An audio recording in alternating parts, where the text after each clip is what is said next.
I'm Gary Rebnig, Activities Director at Monticello High School. And I'm Jared Hines, Social Media Director at ISD 882. We're excited to be here today, and we want to just do a quick recap of fall sports for Monticello High School. And one of the things that stood out for me, Jared, this fall was just how successful all of our teams were, especially the girls teams, with 3 conference championships in girls swimming, girls soccer and volleyball, all winning conference championships, and then 3 teams advancing to the state tournament with cross country, swimming, and volleyball. Just an impressive fall at the high school. For me, what stood out the most is just the individual records. We saw records go down in cross country with the Mahonies, both the boys and girls side, and then 8th grader Adeline Beegler breaking a lot of records as well throughout the swimming season as well. All right, we're going to start with a quick recap of girls tennis. It was an impressive year for them. They definitely are on the rise. Program is just heading in the right direction.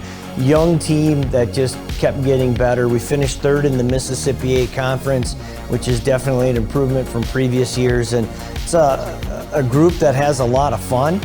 And we're led by only a sophomore, Rebecca Rosling, playing 1 singles. And then just a fun coaching staff with Coach Horgan as our head coach, Coach Gradowski, Coach Stone, and Coach Hansen. I think the girls had a lot of fun this season on the courts. Absolutely, and I really love watching the doubles teams. Really good, really fun doubles teams led by Sammy May playing in her first year tennis, and Sam Vole, who's a sophomore, so a really fun tennis season. All right, soccer, fun year, in the stadium watching soccer again. Boys strung together some nice wins in the Mississippi 8 Conference. They won 3 or 4 in a row there at one point, and it was fun watching them be competitive. Coach Mack, final year as our head coach. He's retiring after 8 years as our head coach. We're going to miss Coach Mack. And then for the girls, first time ever in school history, conference champs. They made it to the section final. Coach Budish and his staff, they do an amazing job. I was just impressed with both teams being led by strong senior classes, big senior classes. Big shoes to fill for next year, but both teams very successful. It was just kind of like a great feeling. Like you said, I've played with these girls for as long as I can remember, so finishing out my senior season with this group of girls and getting that first conference champs for girls soccer really, I think, meant a lot to the team and was just an exciting feeling.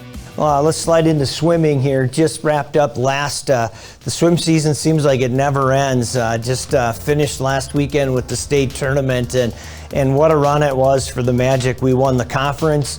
We won the section by 150 points, and we've got Coach Beegler, Coach Urich, Coach Peterson is our diving coach, and then Coach Sieben joined the staff this year, and just an outstanding staff and a great experience for the swim team again. Lots of success.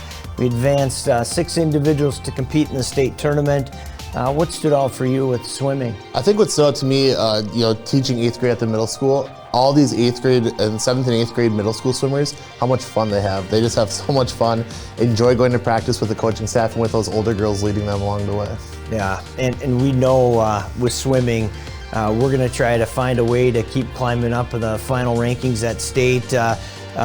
We would have finished somewhere in the top 10. We had a relay disqualified this year for an early start, but next year, obviously with everyone basically returning, we're gonna have a really strong team, and it's gonna be fun to see what kind of records can be broken again next year in swimming.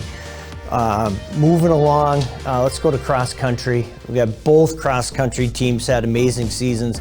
Both took 2nd place in a strong Mississippi 8 field for running, and both advanced to the state tournament, taking 2nd in sections, and just a fun group to watch. And I look at the girls team with Isabel Mahoney leading the way as a 9th grader, and Josie Nygaard also earning All-State. Having both of those girls back next year, I'm excited to see what's going to happen there. And then the boys team return a lot of loaded talent as well. Absolutely, and then on the girls' side, even like Mia Morris wasn't able to compete at sections because of an injury. She's going to be returning, so that girls' cross-country team is going to be really strong next year. Yeah, it's exciting, and our coaches in cross-country, they continue to rack up the awards. They're amazing. In the boys' program, we have Coach Wick, and assistant coach is Coach Kortenkamp. With the girls, Coach Grimm and Coach Nygaard. They just, all 4 of them do an amazing job. Absolutely. All right, football. Coach Perscala's second year, and the Magic definitely competed well. We were right in there at the end, fighting for a division championship, and kind of had some big games that kind of stood out to me along the way. And very competitive matchup with a good St. Francis team, and then we had the nice win there against Sauk Rapids. At Sauk Rapids, they were ranked in the top 10, and of course Rogers, who made it to the Final Four. We went into Rogers and beat them 6-2, and future's bright for Monty football, and lots of talent coming back next year. Absolutely. I think the biggest win of the season was that 6-2 win at Rogers, beating a team on their home turf at early in the season, but a 6-2 win. I think that was a huge win for the team, and moving forward, that will continue to bring on more and more big wins for the program as well. Also, standing out for me during the football season was the homecoming game, and working with student council to help promote the game, and they were excited. Some of our student council members wanted to bring back the hot dog challenge and get Little Mountain versus Pinewood, and to bring back that little rivalry and get families, young families and students to the game. And the atmosphere that night was really special when we took on Cambridge Isanti. Yeah, I would say in my time here, the atmosphere was the most energetic that I've seen in a football game since I've been here. The people that were doing the photos on the sidelines, they talked about, just sounds so much louder than any other game. Some of the yearbook kids were talking about the atmosphere. Some of the parents had talked to on the side, they said that this is one of the most populated games they'd ever seen in their time at Monticello too. So a really exciting game. Volleyball, two-time conference champ, two-time section champ, and advancing to the state tournament again. I enjoyed watching them play. The girls were just a lot of fun and easy to get behind and support. Just great student athletes at Monticello High School.